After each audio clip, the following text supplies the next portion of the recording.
Good afternoon. It's been one of those days here in southern Colorado that you wonder when the sun's going to return, and not just today. We've seen a string of rainy days already here in southern Colorado, and those continue today and through the rest of the week as well. But we do have an 11 alert weather day in effect today. That's due to the severe potential and also in large part due to the potential for excess rainfall across the area. Now, strong to severe thunderstorms and severe weather are both possible today and on your Thursday and Friday. With that being said, current temperatures across southern Colorado are in the 50s and 60s, so they're comfortable, but noticeably cooler than 2 days ago when we saw the mid to upper 70s, the 80s. Some areas like Pueblo pushed closer to the 90s. And what the difference is between Monday and today, of course, Tuesday's in the middle, but as we moved through Tuesday, a cold front moved on through and dropped those temperatures as well.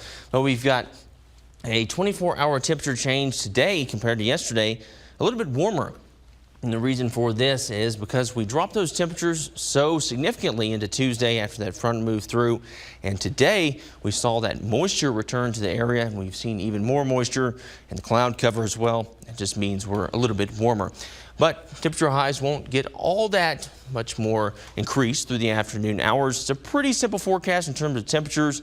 Monday, it was in the 70s, 80s, and the possibly lower 90s. We did see 2 90-degree readings. Tuesday, we saw that cold front moved on through, and it sets up the pattern you see today, which is potential for showers across the area, which will start over the next hour to 2 hours in the spotty and light form, almost like popcorn showers, and then they'll get a little bit more intense as we move through the afternoon and evening. We'll see that specifically in a moment.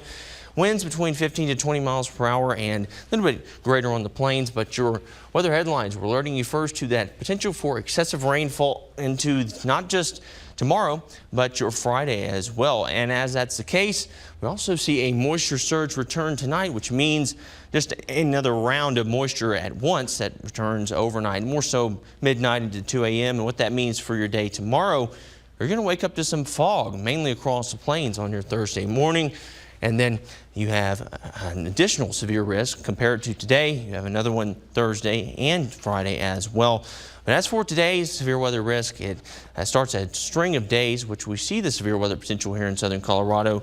Hour-by-hour forecast shows this. We'll go through it pretty quickly. Showers and thunderstorms, some strong to severe on your Wednesday evening, but we're mainly looking for some heavy rainfall towards the end of today in terms of that severe weather potential. As for your Thursday, though, you see that clearing through the morning hours. That means more sunshine, more heating get in here and mix with the severe weather potential we already have, and that's why the storms look a little more intense on your Thursday evening as well. Not one, not two, but three severe weather outlooks over the next few days. That includes your Wednesday, Thursday, and Friday. That's why your Wednesday and Thursday are in red on that 7-day forecast. A quick look at the 7-day forecast shows it's rainy and it gets warmer through the weekend. An emergency room physician, I worked in level 1 trauma centers for years. I know what happens back there.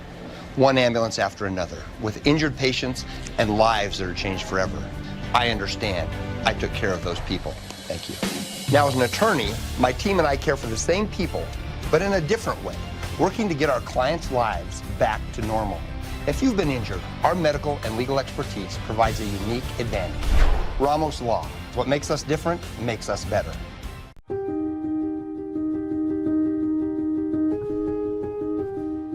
As you age, it's normal to lose just a little bit of processing speed, but it is not considered part of healthy aging to have significant cognitive decline or dementia. Those are distinct diseases. It's important not to neglect our brain when we're doing these checkups and thinking about how we can be healthy.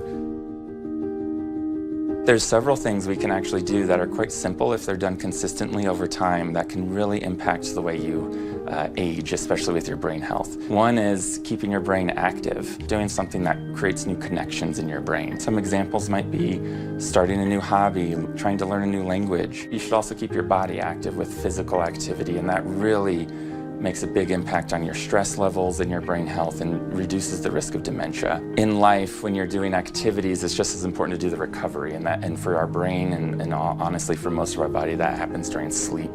We should all be aiming to sleep at least 7 to 9 hours a night. And one of the things I would mention when it comes to stress and mental health is also a big word that I like, is connection. Relating to other human beings is actually one of the strongest things you could do to prevent cognitive decline and dementia. And of any of the interventions we have, this one is also actually shown to keep people out of nursing homes, which is a huge deal to people. Do something that you can get better at. It doesn't matter which one it is, just choose one thing you can do today and start small and be consistent. If you start young and you do it consistently over a lifetime, it's going to make a big difference. We recommend finding a primary care provider that you can connect with regularly, who can screen you for issues if you do start to have cognitive decline, but also help you along your health journey. We at Common Spirit are more than excited to do that and partner with people on their health journey in a compassionate and healing way. And you can find more out about us at mountain.commonspirit.org. Dogs like Buford, Belinda, and Rudy need your help. Please help us rescue more dogs by donating to National Mill Dog Rescue today. It's very likely you or someone you know has had their Facebook account hacked. But one woman says someone stole her Facebook account and then used it to try to steal from others. Josh Sidorowitz has the story. Even on a beautiful day, Oh my God, it's amazing. Sherry Evans still feels like she's got a cloud hanging over her.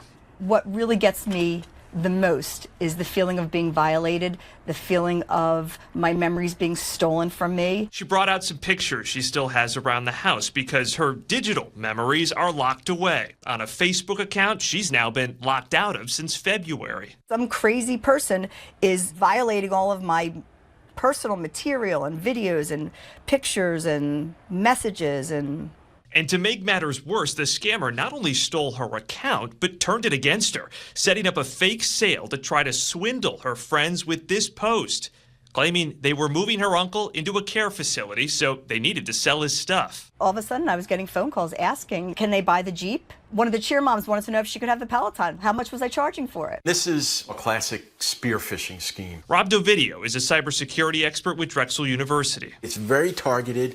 It's taking advantage of that trust that's within your network. You as someone who's connected to me on Facebook, you're going to trust that I'm not going to put you in harm's way.